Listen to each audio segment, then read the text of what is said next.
What's going on, YouTube? I am bringing you another video. This one is going to be featuring my Ruger Mark III, and I'm sure some of you have already seen this. And right off the bat, you've noticing there is an addition. Well, today we had a gun show here in town, and I went ahead and purchased an NC Star red dot scope. And you can see the price on there is $55. It was a little pricey, and it was one of those impulse buys. You know, I went to the gun show to buy pistol primers, bullets, and gunpowder. And to my surprise, of probably, I'd say, 100, maybe 100 vendors, there was not a single person selling primers, gunpowder, or any bullets, shells, none of that. Lots of ammo, lots of guns, lots of targets, jewelry, anything you could possibly imagine, but gunpowder and bullets. So I was definitely disappointed, and but I didn't want to leave empty-handed. So I went ahead and saw this and decided to go ahead and pick it up. And I did take it out to the range, and I probably did that a little prematurely. I stuck it on the rail and really didn't read the directions before heading out there. So this one, basically, long story short, we're going to have to recite this red dot back in. But I'm going to give you a brief review. I'm going to show you, I guess, the accessories and really just a rundown on the actual product. And you know, I put about 200 rounds in the actual gun today with this on, and about 150 into it, I noticed the actual red dot was sliding back and forth, and the first thing I thought was, oh no, I bought a piece of shit, and it's not going to sit on there, the threads aren't going to stay threaded in.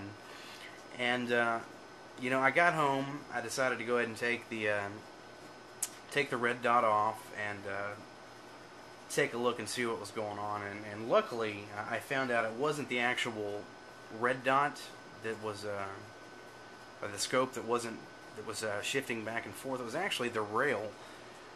This was the first time I had put these screws, or actually the rail, on this Ruger. Now, it came with a gun, and it has these, I'm not sure if you can see these or not, very small just little screw fillers, I guess. Something to cover the hole. Little small screws in there. So I'm hoping those just didn't get screwed in there tight enough. If I have a problem with these screws keep coming, if the screws keep coming off, I'll probably put some kind of substance in there, Teflon tape. Well, probably not Teflon tape. I'll do a little research, figure out what we can do to keep those screws from backing up while shooting. So that was great. So far, you know, 150 rounds, 200, well, I guess 200 rounds, and you know, I was, you know, I was putting bullets to the same hole, and now obviously I was using a rest and sitting down, which makes all the difference in the world when you're sighting this thing in. But you know, I had a lot of fun, and it's a little different. You know, I'm used to getting up there and staring down those sights and, you know, doing the whole breathing control and everything. You know, I wasn't used to sitting down and having every single bullet go in the bullseye. So I mean, that was a lot of fun. Now obviously it's definitely not as challenging, but you know, when you want to get out there and just have some fun, you know, it's a lot of fun to get out there and shoot. But anyway, that's enough of me blabbering about you know, my experiences. I'm going to go ahead and show you a little bit about this.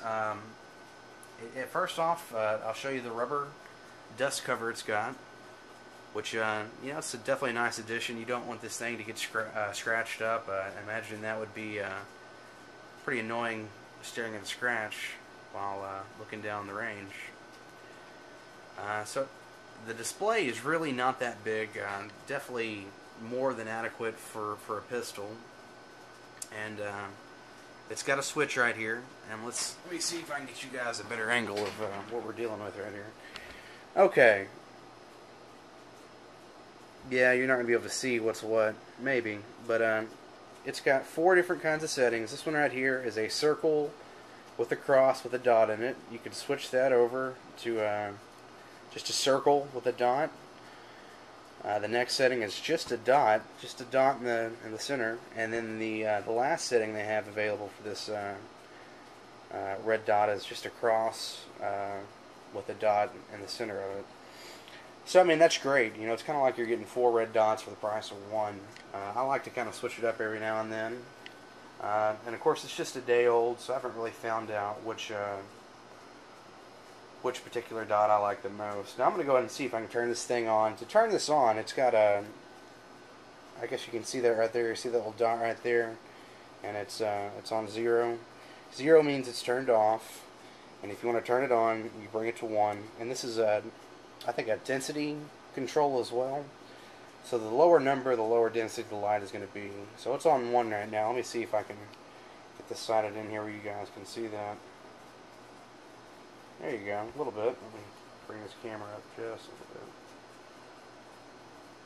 Okay, so you can see the dot right there, or the actual cross here. Let's go ahead and switch it over to a different one. Okay, you see that? Circle with a dot. Then you've got just the red dot, which is, you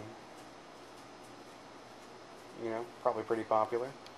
And then the final setting right there is the crosshair with the dot in the center, and it's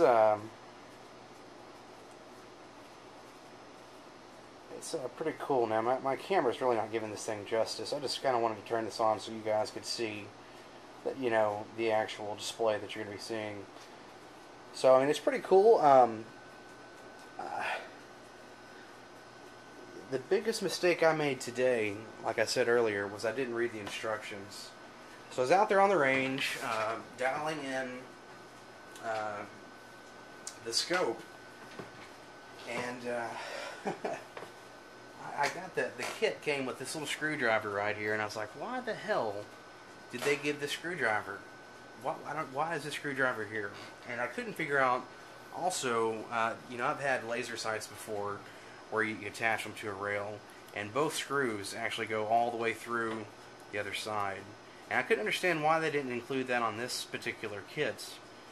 And apparently it wasn't needed, and I noticed that there was a hole right here that was threaded, and I was like, that's weird. Why is there a threaded hole in this plate with nothing coming out of it? And I really don't know why it's threaded. That might have just been easier for them to deal with in the factory to thread it.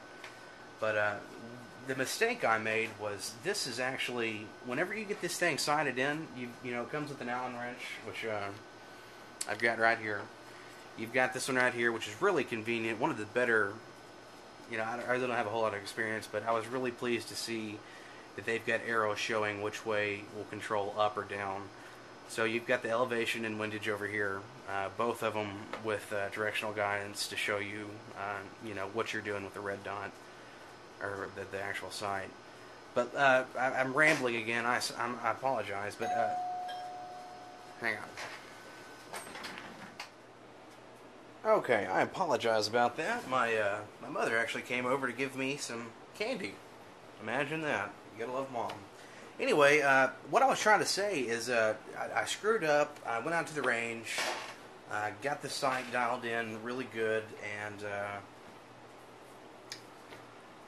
I guess around 150, 160, well, not 150, around 175, I started noticing, you know, my grouping starting to get a little different, and of course, by that point, the rail was already starting to slip. But on top of that, like I said, I had the screwdriver, which I couldn't figure out what was for. And again, this little hole right here that I couldn't figure out why it was threaded or why it was even there, is actually used to lock in your sighting settings. So okay, say you're sighting in a brand new gun or something like that. You need to sight it in brand new. You want to go and back that screw off a little bit before you actually get in here and set up your elevation and windage. And once you get that set in the way you want it, you actually need to put this screw in here and tighten up the this little screw that's in there. And like I said, I was so I guess excited to get it out there on the range. I didn't pay attention to the directions. So you live, you learn, you move on. Really don't know if there's anything else I can tell you about this other than I guess the battery it takes. It does come with an extra battery, and I've got it laying around here somewhere. It's a button cell battery right here. Takes a, go ahead and give a, let's see if you guys can see that. Yeah, that's the battery it takes. It comes with two, which I thought was a good little 3-volt button cell battery. And from what the instructions say, these are very long-lasting batteries. They've pretty much done all they can to make this the most energy efficient that they can. But anyway, this is Gamble 2185 bringing you another video. And if you guys like it, comment. Can't promise I'll keep putting these videos out, but if people keep watching them, I'll keep making them, as long as I'm getting new stuff and stuff to talk about. But yeah, comment, rate, subscribe. If you got any comments, positive or negative, let me know. Still new to this whole YouTube video posting thing, so I'd like any kind of input I can get. But guys, y'all have a good evening, and we'll see you out on the range.